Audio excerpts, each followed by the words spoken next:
It's a Sal Pal Friday here on the Sports Bash 97.3 ESPN. The Eagles getting ready to take on the Bengals, but it's some of the things that we heard this week in the lead-up to this game that Sal Pal joins us for, as 5-6 Philadelphia with a loss against the Packers. Sal, I guess this game here deems to be not as eventful if it would have been if they would have taken care of business on Monday night.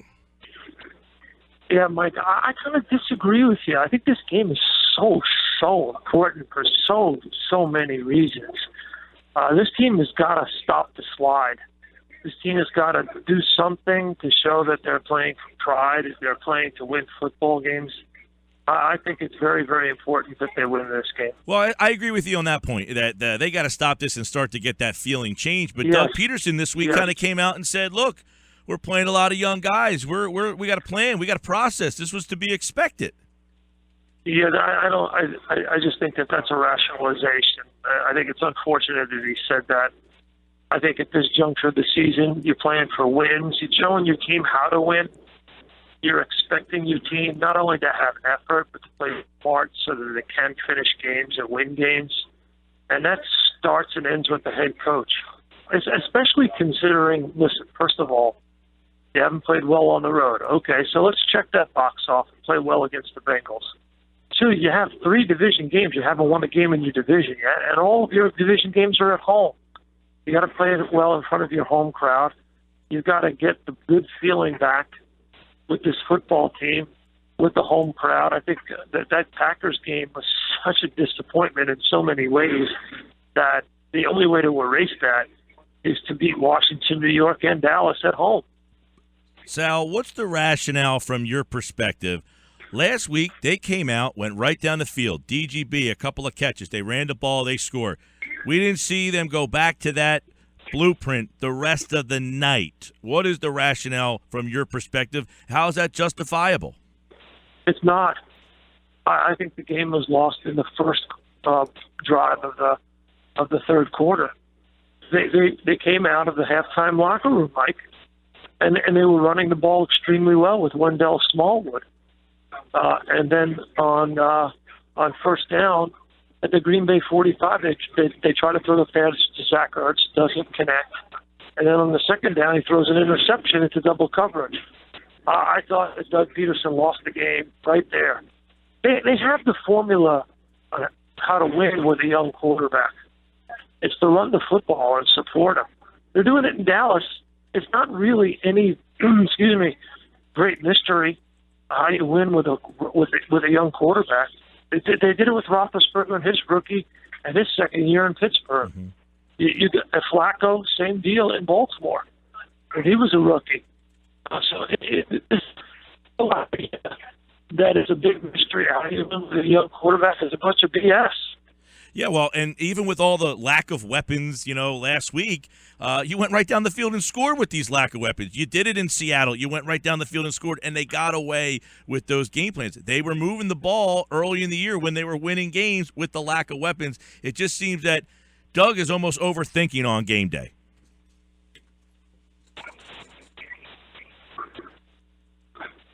I think we might be losing Sal here. It sounds like a bad cell connection, and we'll try to recoup that with Sal Paolantonio here on a Sal Pal Friday here on 97.3 ESPN. And Sal kind of brought up a great point, is that in that third quarter, that game, they were in that game, 17-13. We'll bring Sal back in on that.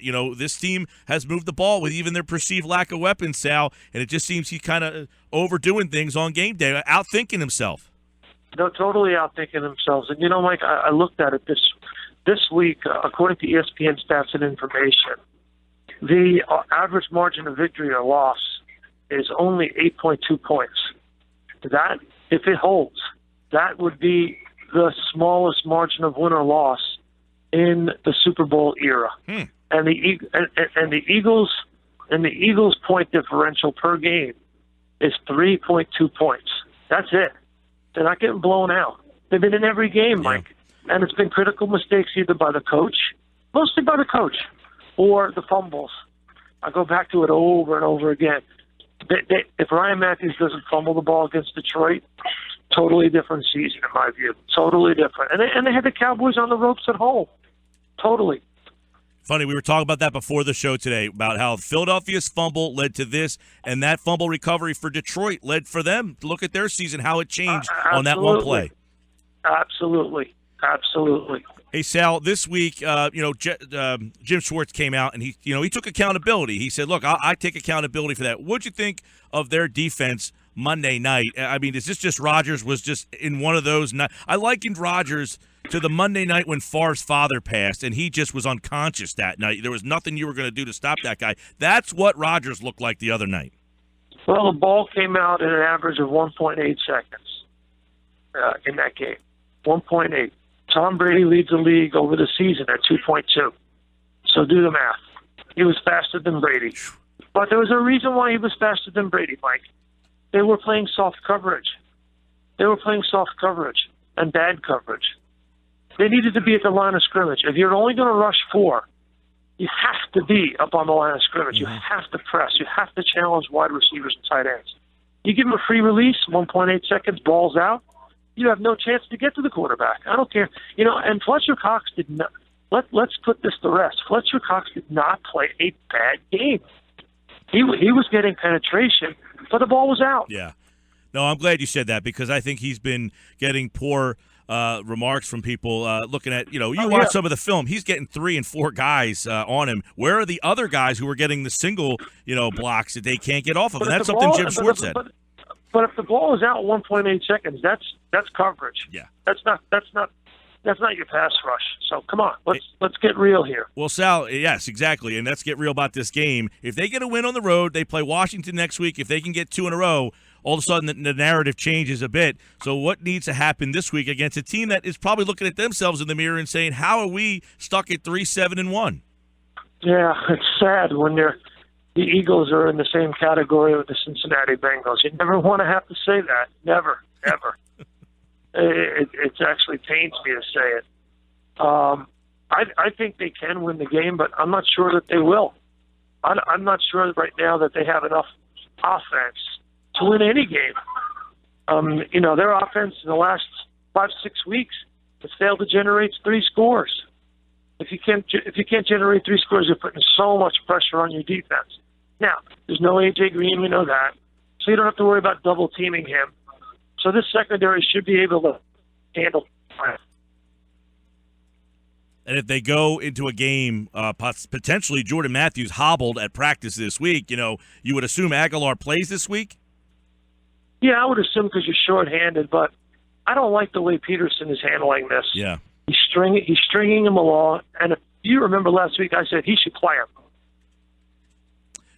And this week, you're right. He's stringing him along and saying that we'll make a decision. I have 2 more days. He's also stringing a team along, Mike. Yeah. And last week he should have played him last week. Listen, you can't learn anything on the bench. If it's simply a matter of you punishing a guy, then just say I'm punishing this guy. Don't say it's a learning experience. Yeah. I agree. I don't like the way they handle it, and some of the stuff he said today, too. You're not giving this guy any confidence by stringing him along, if that's what you're trying to get out of him as well. Eagles and Bengals this Sunday right here on 97.3 ESPN. Sal Pal here on a Sal Pal Friday. Where will you be, friend? I was down in Baltimore for Dolphins and Ravens. Luckily, I got out of going to Cincinnati. Nothing worse than a trip to December in Cincinnati. Charms. Remember the last time the Eagles played in Cincinnati? Was that a tie with Ryan Fitzpatrick? That was a tie, and Donovan McNabb did not know the rules for overtime. Remember that? That's right. And I find it ironic the other day that Donovan McNabb was on a podcast talking about whether or not they should get rid of ties. No, that's where art is imitating life. Right there, brother. Charm City for Sal Pal, one of my favorite East Coast, Mid-Atlantic cities there. It's great. Great little Italy if you ever go down there. Chaz Commentary has a great little restaurant down there. There's a great pizza shop in Little Italy there. I can't remember the name of it, but it's the best pizza I think I've ever had right there. No, I go to Chaz's Italian restaurant, have spaghetti and meatballs. Can't go wrong, buddy. All right, pal, enjoy the game. All right, thanks for having me on, Mike.